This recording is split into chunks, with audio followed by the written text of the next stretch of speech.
My husband and I have been married for 7 years. For the first 5 years of our marriage, it was pretty rough. We both had to work through a lot of things from our childhood that we hadn't. And so after our first 5 years of marriage, I don't know why I thought this, but all right, I've reached my quota of like hard things.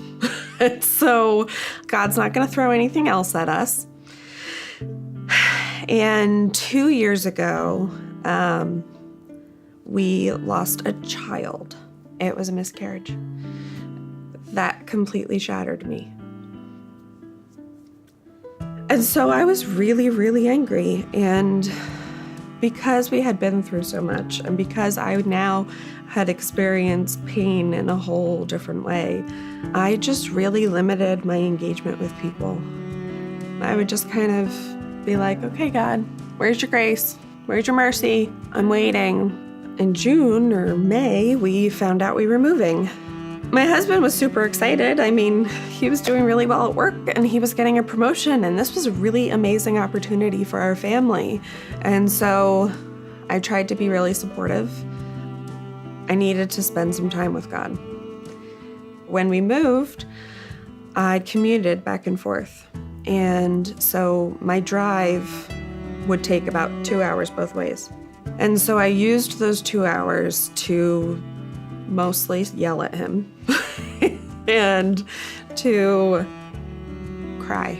I did a lot of crying. And so on the day that I was driving home after I had given my notice at my old job, I was angry and I was sad and I was scared.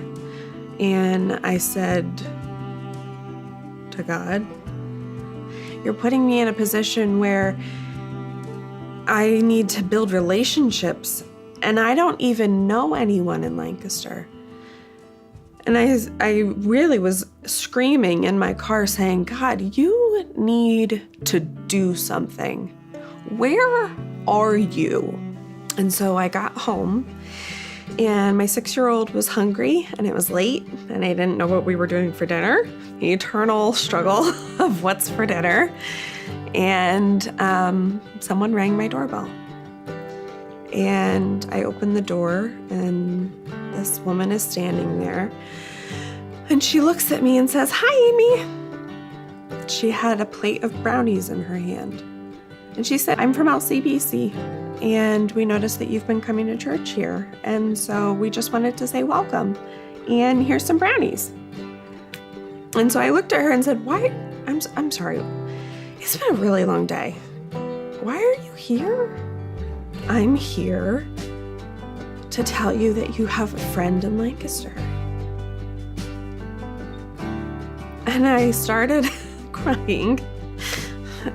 So I became the crazy lady, not this woman on my porch with brownies. But I just started crying and I said, "You are bringing me a message straight from God's lips. He sent you at this time, on this day, to me to speak to me through you." I haven't heard from him in 2 years. It might have something to do with the fact that I've been yelling a lot at him, but I haven't heard him. She had to go outside of herself to make that decision that she was going to serve. And every other time that she's ever delivered brownies or cookies to someone, it really could just be, "Okay, thanks, bye-bye." But because she was faithful, because she decided that she was going to use her time for somebody else and to show up,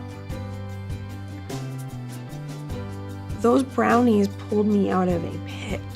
And if you don't show up for life and for others and for your other half of your relationship with God, if you're not putting in the time to build that relationship, you're missing your entire purpose for life. I don't think that anything that has ever happened in my life has struck me as hard as that did.